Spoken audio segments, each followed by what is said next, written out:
Hello my dear friends, you're in the Military Summary channel, and today we will discuss the situation in Ukraine on the 27th of April of 2024. Today we have a lot of very interesting updates, so let's start. And first we're going to talk about Ocheretyne direction, the area where the Russians continue their offensive operation.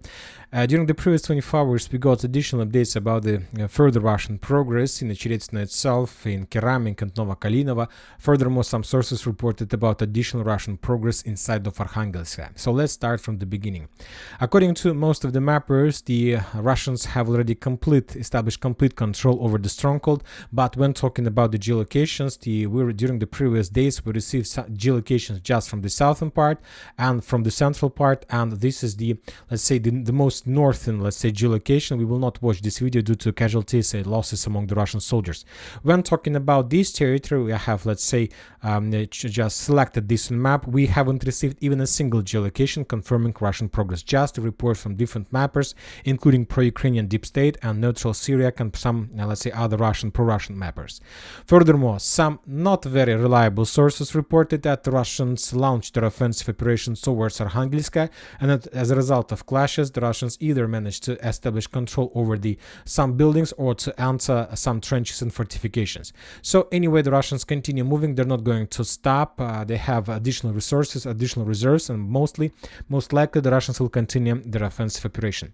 Very interesting updates are coming from Keramik Novokalinovo area. The Russians managed to break through the Ukrainian defense belt, and as a result of an unexpected attack, according to some Russian sources, the Russians established complete control over the village by the name of Keramik. We have different mappers updated their maps like Syriac. We have reports from the ground from the very reliable Russian sources, let's say the soldiers and let's say war journalists who are operating on the ground. According to the Russians, the 132nd Brigade of the 1st let's say military corps managed to establish complete control over the village, and furthermore we have some updates that the Ukrainians have already abandoned their positions in Novokalinovo, and that Ukrainians abandoned most of their positions in Keramik as well. But for now, those were just reports without any, let's say, geolocated proofs. The only geolocation we received from the area is how the Ukrainians were bombing the Russian positions on the most northern part of Keramik. According to the Ukrainians, this building was captured by the Russians. The Russians established temporary position there, and the Ukrainians were bombing them with artillery, trying to force the Russians to fall back or maybe to destroy them or whatever, let's say, the Ukrainians wanted. Anyway, if we zoom in, let's say, better, we're going to see the building. This is the building that was under fire, so the video was geolocated. So that's why we used that, let's say, video to change the color of map. When talking about Keramik, about this selected area, we haven't received even a single geolocation confirming Russian control, just Telegram messages, Twitter messages, and so on. The Russian military expert Rybar confirmed that there is a total control, complete control over Novokalinovo and Keramik from the southern and southeastern parts of the stronghold. When talking about the central part of Novokalinovo, there are still Ukrainian positions. We have the videos of how the Russians were bombing the area heavily with different types of weapons.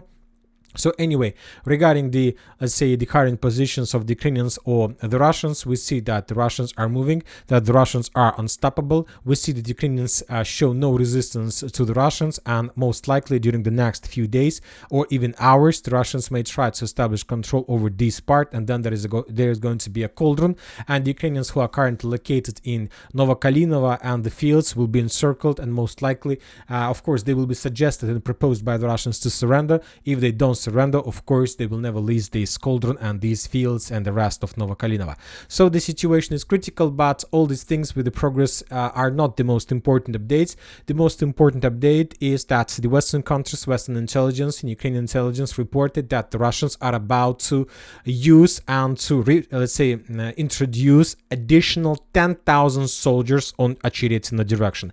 Additional 10,000 fresh forces the Russians are going to use as a second fresh wave of attack, with the purpose to force and to make the bloom of Ocheretyne flower even bigger and stronger in any, let's say, meanings or something like this. So 10,000 soldiers, let's say, most likely the Russians have already concentrated or are about to finish concentration of additional 10,000 soldiers on the line between Novobakhmutovka, Avdiivka and Krasnohorivka, and when time comes when most of the Russian offensive squads will be completely exhausted, the Russians will launch another wave of attack with the purpose to move further to Stara, Mykolaiivka, to Alexandropol, even maybe to the west to Pokrovsk or Selidovo. So the situation is getting worse and worse.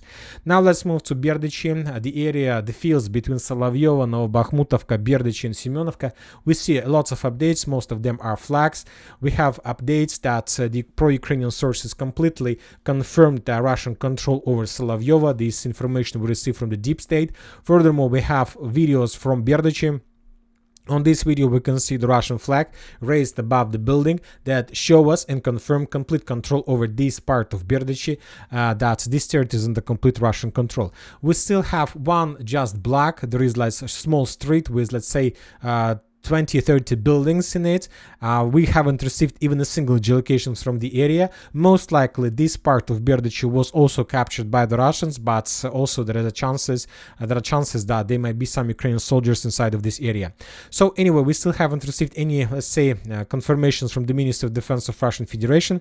So probably Berdiychi and Semyonovka, there are some Ukrainians, let's say, around the towns, around the villages, but most likely tomorrow or on Monday we're going to receive the final confirmation of the Ministry of Defense of Russian Federation that this territory was completely cleared and captured by the Russians. And once again, the Ukrainians are getting inside of this artillery pocket that we were talking about yesterday. There are no way to escape this area. At least there is no way for Ukrainians to evacuate armored vehicles, artillery systems. The only thing they can do is to keep them here and to lose it here as a result of Russian artillery fire. Today we got another video how the Ukrainians try to hide or try to use artillery system somewhere in the western part of this salient for, let's say, defense purposes, but the Russians discovered this artillery system using the drones, using the reconnaissance drones, and destroyed it. Now we are moving to the south in direction of Krasnohorivka, where we also got some interesting details and updates. The Russians continue their offensive operation. We have if you remember yesterday, we discussed that the Russians captured the house of Minich, this small building. We still haven't received even a single geolocation confirming this Russian progress, but during the day we haven't received anything confirming this or telling us about additional progress of the armed forces of Russian Federation. The only thing we got during the previous 24 hours is that the Russians established complete control over the gas station and that the Russians managed to reach the Centralnaya street. On this video that was published by the Ukrainians in the final part, we can see very heavy clashes that took place in this area, significant number of Russian soldiers, infantry, and that was the gas station. This is the gas station, and as you can see, there are, let's say, a lot of explosions. The Ukrainians reported that they were bombing this area. So we have 100% sure confirmation that the Russians entered this area, most likely managed to cut let's say, Krasnohorivka in two. Furthermore, the sources reported that somehow the Russians launched an offensive operation to the eastern high-rise building area, and according to information, the Russians managed to establish control over the first buildings in this part of Krasnohorivka. So the Russians continue offensive. Furthermore, the Russians continue bombing and attacking the residential area to the north of the Russian breakthrough, probably to reduce the Ukrainian reinforcements, the Ukrainian possibilities to redeploy forces, additional, let's say, support, and so on. And furthermore, the Russians continue bombing the, let's say, western part of Krasnohorivka, also the residential area with significant number of high-rise buildings that Ukrainians are using for temporary deployment. So the Russians are suppressing the Ukrainians, and most likely the attacks on this part of Krasnohorivka has the purpose to reduce any barriers from the Ukrainian side during the Russian attempt to attack from along Centralnaya street to the west. Furthermore, we got another very interesting update. The Russians started the clearing operation along the railways that goes from Krasnohorivka to Gostre, and this is very interesting, let's say, update, because if you take a look at the map, you're gonna see a road. This is the road, this is the railway road that connects the Krasnohorivka, the southern part, with the town village by the name of Gostre.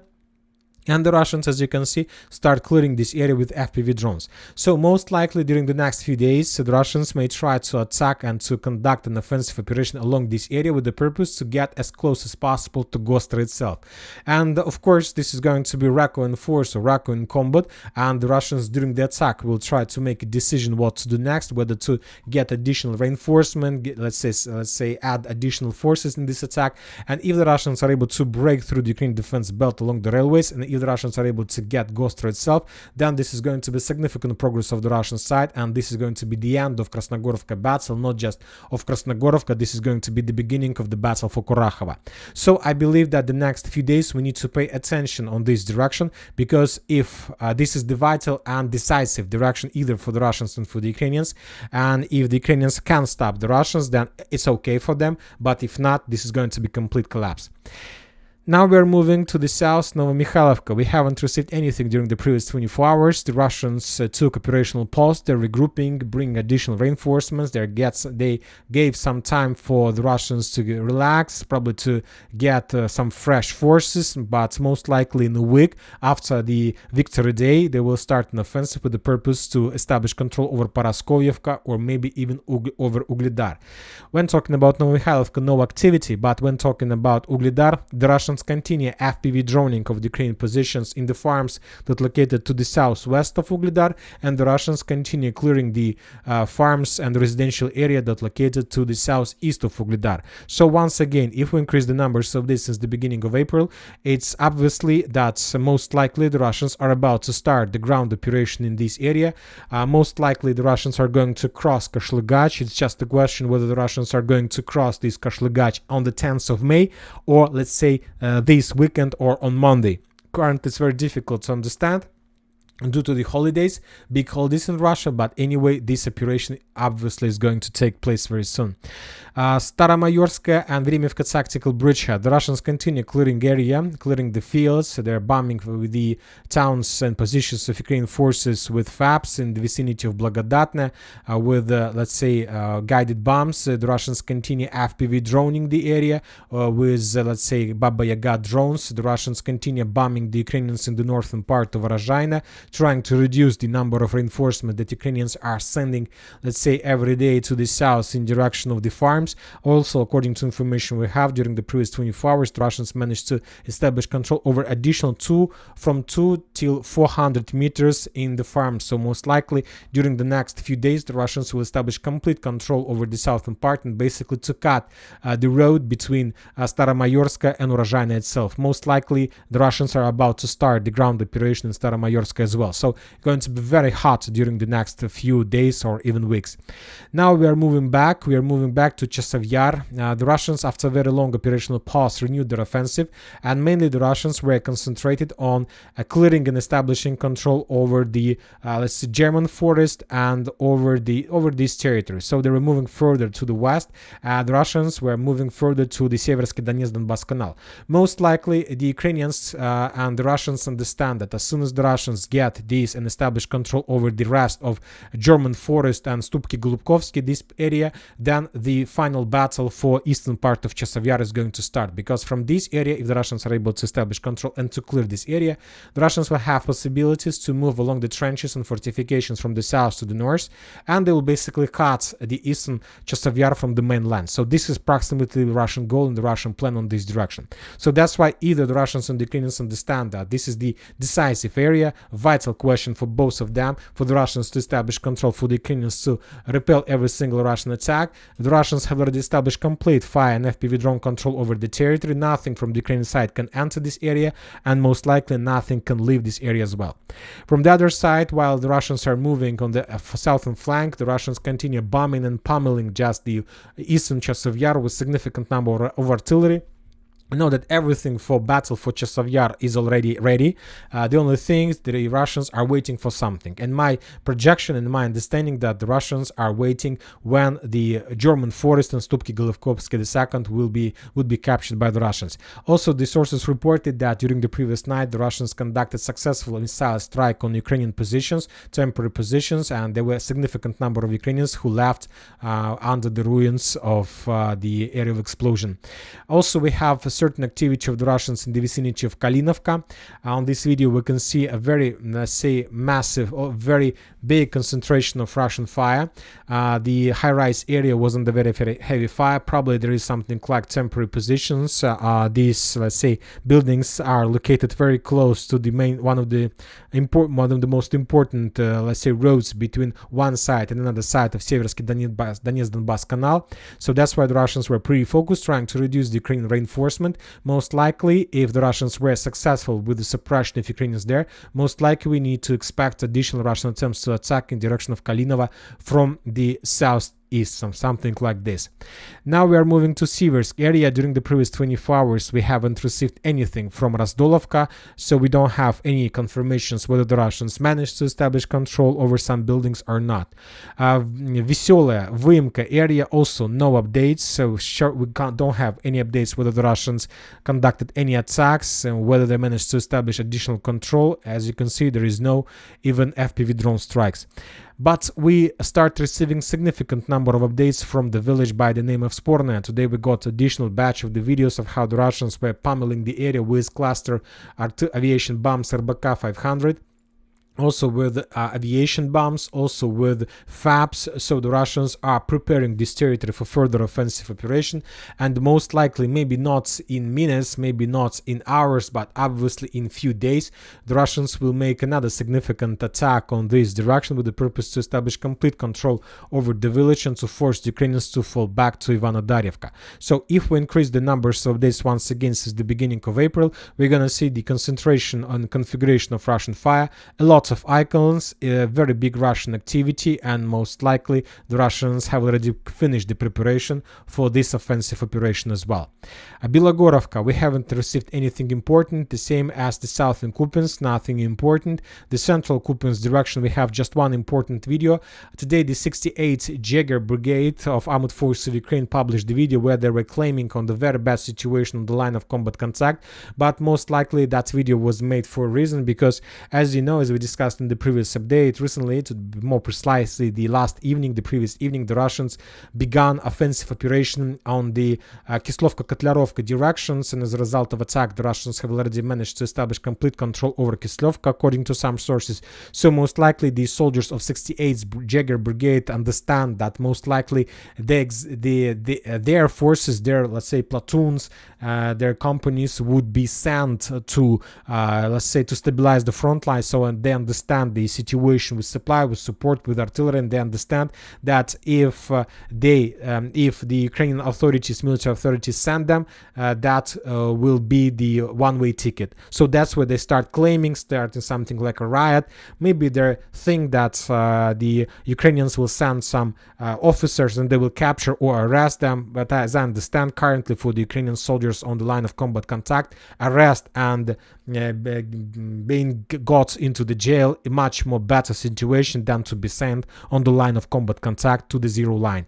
As we discussed, the Russians established complete control over Kislovka-Kotlarovka. According to some sources, we have different mappers updated their maps. Currently the clashes are taking place for Kotlarovka. The Russians control just Kislovka, this one, and according to information we have in our understanding, most likely during the next few days the Russians will completely clear this area, and the Russians will let's say reach this area, the intersection of let's say railways and the road N26. So this territory probably will be taken by the Russians in the very near future, and after that the final battle for Oskol River will start. But you know that it's not very easy battle, it's not very easy territory, because as you can see there are very big fields, lots of fields between Oskol River, so that's mean between the towns along Oskol River and the towns along Zhiribets River. So very big distance, and the previous experience of clashes, let's say on Terny direction,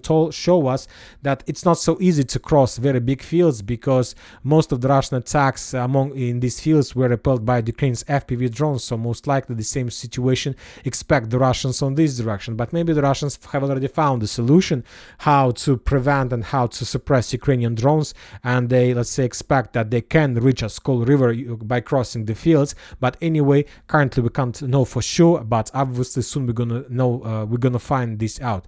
The Borderlands, during the previous few days we see some reduce of activity from the Russian side, just artillery strikes. We stopped receiving any updates from the Ukrainian sources about redeployment of additional reinforcements, about the concentration of the Russians. We only have just the video of Ukrainian concentration in the forest in the vicinity of Ovchansk, and the Russians, as a result of artillery strikes managed to damage the Ukrainian forces that were located in the area. So nothing special, nothing additional.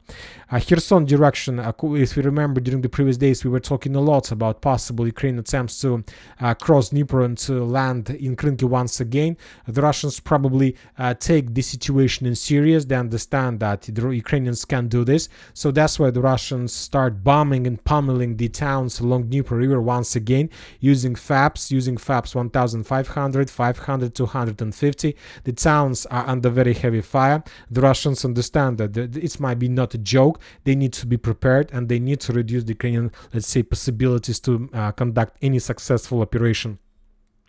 So this is the situation in Kherson. We have lots of very interesting political updates from Ukraine. Once again, before we continue with political, I'll remind you that during the previous night, the Russians conducted massive missile strike, and the Russians mainly were attacking the Ukraine objects and of energy facilities, energy infrastructure, and most of the strikes took place in the western part of Ukraine. The Russians, according to information we have, destroyed another power plant, Dobratvorska power plant. We have the satellite images. We have the satellite images of the power plant, and then we have the same power plant but with two black dots on the roof, which means that the Russians managed to destroy the energy blocks. Two energy blocks were probably destroyed of that power plant. Furthermore, we have, let's say, report without any photos that the Russians also damaged Burshtinskaya power plant, and that the Russians damaged the gas station, gas hub, and gas depot that located in the western part of Ukraine, that Western countries were using to store their gas for Ukraine, for European purposes. The same story. We have the picture before and picture after with significant number of black dots, which confirms the areas of explosion and so on. So the situation is not so good. And probably the most important update is the meeting between the head of China, Xi Jinping, and the 71st Secretary of State, Antony Blinken. Probably you saw the video when Xi Jinping was asking his assistant when Antony Blinken is going to leave. Obviously another, let's say, page of humiliation of this person.